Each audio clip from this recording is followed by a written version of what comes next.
Hello, crime enthusiasts, are you ready for another chilling investigation? The case of Lindsay Lee.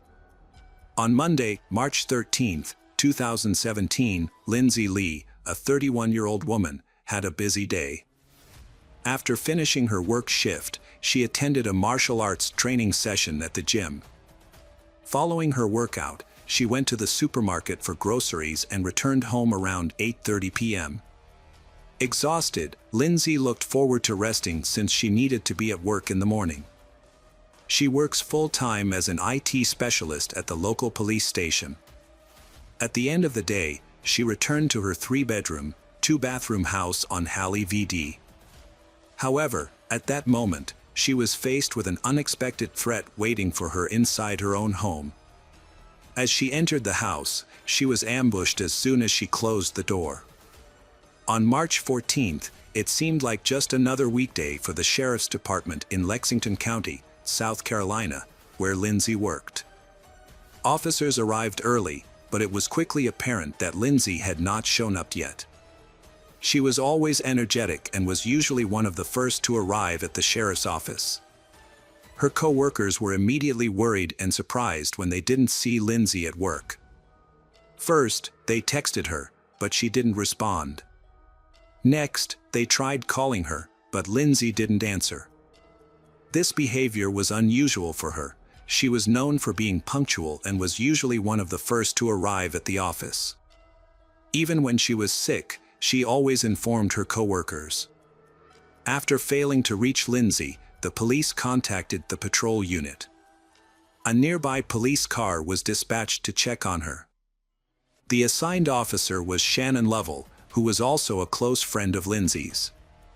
He arrived at her home around 10 a.m. and knocked on the front door, but received no response. So he decided to go around to the back door. He carefully examined the scene and noticed the first signs of trouble. The back door was heavily damaged. He quickly concluded that someone had broken into the Lindsay's house. Shannon promptly called for backup. His fellow officers arrived within minutes. Together, they entered the Lindsay's house, unaware of the horrifying scene that awaited them. They heard running water and assumed that Lindsay might be taking a shower and hadn't heard them. Remaining cautious, the officers ascended to the second floor and approached the bathroom, where they heard the water noise behind a curtain. When they pushed the curtain aside, they discovered Lindsay's body lying in an unnatural position. The bathtub was filled with blood, and she had a deep 10 centimeters cut on her throat. Lindsay was born in September. Her family lives in Arkansas. When Lindsay was 5 years old, her younger sister Carista was born. As Carista grew older, the sisters developed a close bond and became best friends. Lindsay served as a role model for Carista, who eagerly followed her sister's interests and activities. It was no surprise that Lindsay became the family's fashion icon, influencing Carista's style. Whenever Lindsay tried something new, like roller skating, Carista would eagerly join in the next day. The children grew up in Heber Springs, Arkansas, but job opportunities in that suburb were limited. Then her father joined the Army. His military career led to frequent moves for the family, starting with a move to California, which was very different from their small-town life. The family continued to move around, living in many different cities and states before finally settling in South Carolina. This constant moving helps children adapt quickly to new environments, which contributed to Lindsay's development. With her bubbly personality and confidence, she had no difficulty communicating with others. From a young age, Lindsay showed intelligence, especially in math and science. However, throughout high school, she struggled with her weight. This led to feelings of low self-esteem and made her a target for ridicule. Despite these challenges, Lindsay remained focused on her future. In the early 2000s, Lindsay attended Midlands Technical College in Columbia, South Carolina. Due to her high GPA, she received a scholarship in 2004. By 2008, at the age of 23, she was working at a local bank. One day, An attractive mechanic named Jason Lee, who was 29 at the time, came in to repair a broken safe. They struck up a conversation and felt an instant attraction. The next day, Jason asked Lindsay out, and after a few meetings, they officially started dating. On a date, the couple went boating at sunset. Jason asked Lindsay to go on a dolphin-watching adventure. However, he had more exciting plans for Lindsay. As the sun set over the horizon, Jason proposed to her and Lindsay accepted his proposal. Jason was not only handsome and romantic but also a talented guy. The couple shared many common interests, and whenever there was a problem, Jason was always ready to help Lindsay without hesitation. Whether her car broke down or there was any other problem, he could easily handle it. Both of them were kind, cheerful, and had similar personalities, which further strengthened their relationship. The couple got married 2 years after they met, in 2010. Lindsay was so captivating that Jason couldn't help but cry tears of joy. However, they weren't very active, which led to weight gain. In 2014, Jason decided to start going to the gym to address this issue. He quickly began encouraging Lindsay to join him, but she resisted the idea of exercising for a long time. Jason's trainer, Graham Hockley, was a tough and straightforward Brit who helped him get back in shape. By 2015, Jason had transformed and looked much more athletic. As Jason began his sports training, Lindsay noticed his progress and decided to join him. They both trusted their trainer, Graham. Initially, Lindsay didn't like him much because he pushed her hard and didn't pay attention to her complaints. However, this tough approach worked. After a few months, Lindsay had a remarkable transformation. Her training became easier, she got in shape, and she felt more attractive. Eventually, Graham suggested that they try martial arts. After some hesitation, they agreed. Graham was an expert, helped improve various aspects of Lindsay's life. He created a nutrition and training program for them that helped them get fit, and he introduced them to judo. This challenging sport would help Lindsay and Jason become real athletes. Within about a year of training, she lost over 50 kilograms. She not only looked different but also felt healthier. Lindsay no longer struggled with shortness of breath or joint pain. Fitness became a vital part of her life. She eagerly attended every training session and was determined not to miss any, no matter what. Lindsay's success and transformation were evident to everyone around her. Her close friends admired the changes in her life, and she even participated in an advertising campaign organized by her coach. Lindsay was truly inspired by her transformation and new image. She diligently followed all of her coach's guidance, including sticking to a strict diet. Because of her determination, she even won awards in several amateur tournaments. This achievement motivated her to encourage her entire team at work to get involved in sports, which boosted her self-confidence immensely. Eventually, Lindsay realized she needed significant changes in her personal life as well. Her marital bliss was deteriorating. Over time, she and Jason started to drift apart. Jason had long since stopped making progress in his own training, and eventually, he quit altogether.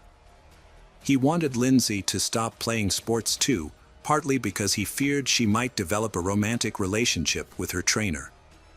Over time, Jason became convinced that Lindsay was cheating on him, even though he had no proof. Lindsay's friends and acquaintances were familiar with Graham. However, Lindsay remained faithful in her marriage, or at least that's what everyone believed. Despite this, Jason's jealousy and suspicion grew stronger. An important factor that worsened their relationship was their different views on having children. At the beginning of their marriage, and even before. They both agreed not to have children in order to focus on their careers and themselves. However, Jason later changed his mind and wanted to have children. But Lindsay remained steadfast in her choice, valuing her independence. This difference in views left Lindsay facing a difficult decision. After 6 years of marriage, she chose to ask Jason for a divorce, realizing that she could not provide him with what he wanted. She was not ready for children and was determined to move forward, but not in the direction Jason wanted. The couple separated in April 2016 and updated their social media statuses. After the breakup, Jason moved to an apartment in Simpsonville, South Carolina, about a 2-hour drive from their shared home, where he lived with his mother. He quickly found a new job as a mechanic in Greenville, which was only a short drive from his apartment. With the distance between them, it seemed that both of them had started to rebuild their lives. Their divorce was amicable, without any significant problems arising. Jason and Lindsay planned to split their house. She chose to renovate it and sell it herself to split the profits. Since it was a spacious house, she believed that she could sell it for a good price. To assist her in the renovation, Jason helped out, while Lindsay paid for all the materials. Everyone around them saw their divorce as amicable, indicating that the former couple's relationship could remain friendly. By February 2017, Lindsay had significantly transformed her appearance. She changed her hairstyle and hair color, which made her look rejuvenated. Her friends interpreted this change as a signal that she was ready to begin a new chapter in her life. The formal conclusion of her divorce was planned for April 2017. However, this event never occurred, as Lindsay's body was discovered in her bathroom on March 14, 2017. Shannon, the first person to arrive at the scene, was eager to take charge of the investigation but was denied access to the case. As a close friend of Lindsay, he struggled to remain impartial. And her death deeply affected him and the other police involved in the investigation. The police were confused. Lindsay had good relationships with everyone, even her ex-husband, with whom she had parted on friendly terms. With no leads in the case, the police turned their attention to her husband, Jason, who was in the process of divorcing her. They found him working at a metalworking shop in the county. Upon hearing the news of Lindsay's murder, Jason broke down in tears. He immediately agreed to accompany the police to the station and answer their questions. Without waiting for detailed inquiries, he began to recount the events leading up to his wife's murder. Jason explained that on Monday, March 13th, he had a severely injured leg and was in pain at home. To manage the discomfort, he took a painkiller and went to bed. The next morning, he discovered that his car was missing and assumed it had been confiscated due to his overdue rent. He tried to convince the police that he couldn't have reached the crime scene. However, the police noticed suspicious scratches on his face, which he claimed were from grooming, even though the wounds did not look like typical shaving cuts. The police collected DNA samples from him, which he willingly provided. Police then searched Lindsay's home for evidence. A forensic scientist discovered several suspicious items there. It appeared that the attack had occurred nearby, as there were products that Lindsay had purchased before returning home scattered around. She was last seen alive walking home from a local supermarket, confirmed by a Walmart receipt and surveillance camera footage. The footage showed her calmly walking through the store, cramming a basket full of fruits and vegetables. No one was following her, and police were able to track her movements almost to her front door. Throughout the entire journey, Lindsay did not look back and appeared calm, suggesting that she was not being followed or threatened. It is possible that her attacker was waiting for her inside her home.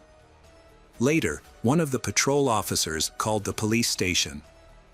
He reported that on March 14th, he saw a man driving a car on the street who looked like Jason. The man had a large scratch on his cheek and was acting aggressively, accusing the officer of damaging his car, although the officer had just been standing by. The patrol officer didn't notice anything else suspicious, so he let the man go but remembered his odd behavior. He recalled this encounter as soon as he heard about the investigation and saw a photo of Jason. Surprisingly, the incident happened in the parking lot of the supermarket where Lindsay was shopping. Luckily, the patrol officer remembered the license plate number. When he checked, he saw that the car was registered to Jason. This meant that his car had not been impounded. The officer then reviewed the supermarket surveillance footage. On March 14th at 5:17 a.m., surveillance footage captured a car entering the parking lot and a figure resembling Jason exited the vehicle. The poor lighting and grainy quality of the video made it difficult to clearly identify the person. After disappearing into the darkness, he reappeared 50 minutes later in his work pickup truck, which he parked next to his car. Within 4 minutes, the Jasons searched the trunks of both vehicles, likely moving the murder weapon during this time before disposing of it. Police did not find the knife that killed Lindsay. Jason admitted to lying a little about the car being impounded, saying he had gone to the parking lot that morning to buy groceries. Although Jason had previously claimed that he was at home resting on strong painkillers at the time of the murder. When police searched his apartment, they discovered a package of latex gloves that matched the gloves found at the crime scene, along with 3 small pieces of similar blue gloves. Police believe Jason used latex gloves to hide his fingerprints. However, no additional evidence was found, and Jason's car was even washed. On March 17, 2017, just 3 days after Lindsay's murder, 38-year-old Jason Lee was arrested and charged with first-degree murder and first-degree burglary. He was jailed without bail and could face life in prison or the death penalty under state law. He shocked Lindsay's family and friends, but he maintained his innocence throughout the trial. The trial took place in November 2019. Prosecutors claimed that Jason broke in through the back door while Lindsay was away and waited for her to return. When she arrived home, Jason attacked her, overpowered her, and knocked her to the floor. A struggle ensued, during which he began strangling Lindsay until she lost consciousness. He then dragged her body into the bathroom and attempted to slit her throat with a knife, but Lindsay regained consciousness and fought back. Lindsay had scratches on her face, and her hands were on the floor. In the bathroom, she fought desperately for her life, but Jason was stronger and killed her. The police ran a toxicology test and found no alcohol or drugs in her system. The medical examiner noted that Lindsay had both defensive wounds and signs of strangulation on her body. The crime was clearly motivated by personal reasons. The prosecution believes Jason did not want to divorce his wife and chose to kill her rather than face the possibility of her being with another man. In addition, Jason was struggling with financial problems. He was behind on his car payments, had a lot of debt, and had maxed out his credit cards, leaving him with less than $100 in the bank. He was facing eviction from his apartment and owed Lindsay $1,300, which led to a lawsuit as she sought to recoup the money. During the investigation, it was discovered that Jason had to repay this debt by April 1, 2017, and Lindsay was determined to have him jailed if he did not pay. Inspecting Jason's mobile phone revealed that he had saved Lindsay's contact under the name Greedy for money. This indicated that the divorce proceedings were far from amicable. During this time, Jason began a new relationship and confided in his girlfriend about his financial problems and his troubles with Lindsay. They had previously agreed to split the proceeds from the sale of Lindsay's house, but Lindsay later wanted to keep all the money for herself. On the day of the attack, Jason's co-workers noticed he was limping and complaining of pain in his leg, but the next morning he seemed fine. Another of his lies. Although he told police the scratch on his face was from shaving, but he told his co-workers that he had been scratched by a cat. To avoid detection on the night of the attack, Jason turned off all communications to prevent GPS tracking, which aroused suspicion. He then deleted all information from his phone, including his search history. Some data was recovered during the investigation. Before the body was found, he contacted his tax consultant and requested a tax refund, suggesting he knew his wife was dead and had already removed her from his life. At trial, Coach Graham did not confirm any romantic relationship with Lindsay. He claimed to be a close friend of Lindsay's. Graham told the jury that he had taught her self-defense techniques to help her protect herself from her husband if necessary.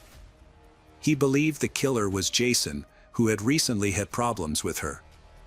The defense insisted that no traces of Lindsay's DNA were found in Jason's home or car, nor on his clothing or in his truck. On November 22, 2019, the jury began deliberating. Just over an hour later, they concluded Jason Lee, 40, guilty of murdering 31-year-old Lindsay Lee, and guilty of burglary. He was ultimately sentenced to life in prison without the possibility of parole.